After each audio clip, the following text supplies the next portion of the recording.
అన్నకి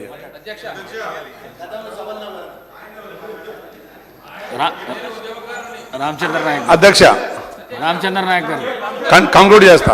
రైట్ అన్న ఒక్క నిమిషం. రైట్.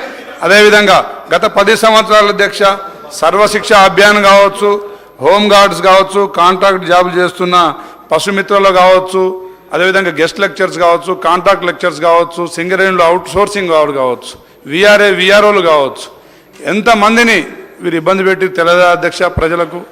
ఒక్కసారి కాంట్రాక్ట్ ఉద్యోగాలే ఉండవని చెప్పిన నాయకుడు మరి కాంట్రాక్ట్ ఉద్యోగాలని ఎట్లా తీసేయాలనే కుట్రలు చేసింది తప్ప వాళ్ళ వయో పరిమితి అయిపోయినా కానీ వారు ఇప్పుడు ఏ ఎగ్జామ్స్ రాయడానికి అర్హత కూడా లేకుండా అయిపోయింది అధ్యక్ష.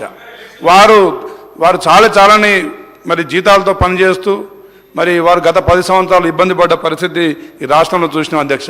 ఇప్పుడు ఏమంటారంటే అందుకే కదా మమ్మల్ని పక్కన కూర్చోబెట్టిర్రు, మరి మీరు చేయండి అంటున్నారు. ఆర్థిక వ్యవస్థ మొత్తం దెబ్బ కొట్టిన తర్వాత మరి ఏ విధంగా చేస్తారనే కొంతమంది వాళ్ళకి మరి ఆత్మ విమర్శ చేసుకోవాల్సిన పరిస్థితి ఉంటుంది అధ్యక్ష. అదేవిధంగా ఆ రోజు ఏ శాఖలో చూసినా గోపాలరావు గారు, ప్రభాకర్ రావు గారు, హరీష్ రావు గారు, దయాకర్ రావు గారు, సంతోష్ రావు గారు, కేటీ రామారావు గారు, కవితారావు గారు, చంద్రశేఖర్ రావు గారు. కానీ ఈ ప్రజాస్వామ్య ఇప్పుడు నడుస్తున్న పాలనలో మీరు అన్ని శాఖల్లో చూడండి అధ్యక్ష. ఎస్టీ ఎస్సీలు బీసీలు ఈరోజు స్వేచ్ఛగా మేము మరి ఈ రాష్ట్ర పాలనలో రేవంత్ రెడ్డి గారి నాయకత్వంలో సారథ్యంలో సోనియా గాంధీ గారి, రాహుల్ గాంధీ గారి ఆశీస్సులతో మేము చేస్తున్నాం అధ్యక్ష. ఈరోజు అధ్యక్ష తెలంగాణ ప్రత్యేక రాష్ట్రం విడిపోకముందు, తెలంగాణ రాష్ట్రం ఏర్పాటు కాకముందు సమైక్య రాష్ట్రంలో అధ్యక్ష ఇప్పుడు ఎక్సైజ్ పాలసీకి వస్తున్న అధ్యక్ష. ఇప్పుడు వారు ఆ రోజు తెలంగాణ మన రాష్ట్రం ఏర్పడక ముందు మన సమైక్య రాష్ట్రంలో తెలంగాణలో 684 బార్లు, 2216 మద్యం దుకాణాలు ఉండే అధ్యక్ష. తెలంగాణ రాష్ట్రం ఏర్పడగానే 1180 బార్లు అంటే దాదాపు 600 బార్లు పెంచేసారు అధ్యక్ష. 2620 మద్యం దుకాణాలు పెంచిన అధ్యక్ష. అంటే ఒక 550 దాకా షాపులు పెంచిన అధ్యక్ష.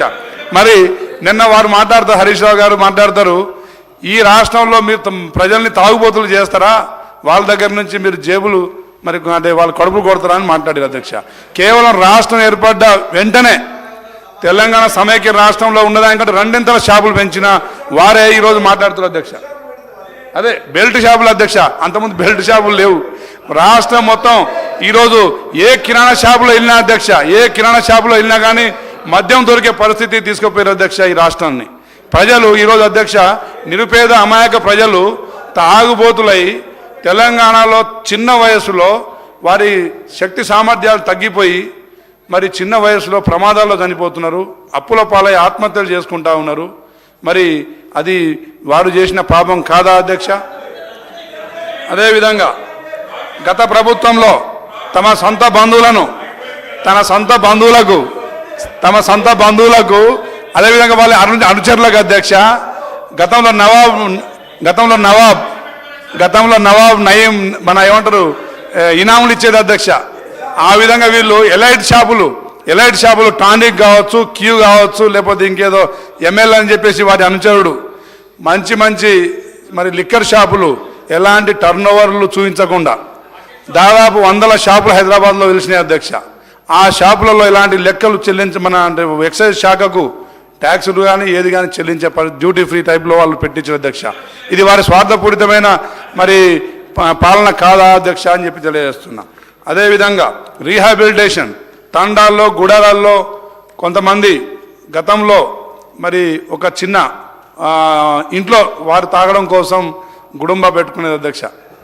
ఆ వారికి గుర్తించి ఎక్సైజ్ శాఖ ద్వారా రీహాబిలిటేషన్ జీవో నెంబర్ 216 వారు మార్చ్ 23 2017లో అధ్యక్ష కుటుంబానికి 2 లక్షల రూపాయలు ఇవ్వాలని చెప్పేసి రీహాబిలిటేషన్ కింద ఒక 600 కుటుంబాలని గుర్తించి అధ్యక్ష కేవలం 123 కోట్లు మాత్రమే చెల్లించారు అధ్యక్ష. ఆ తర్వాత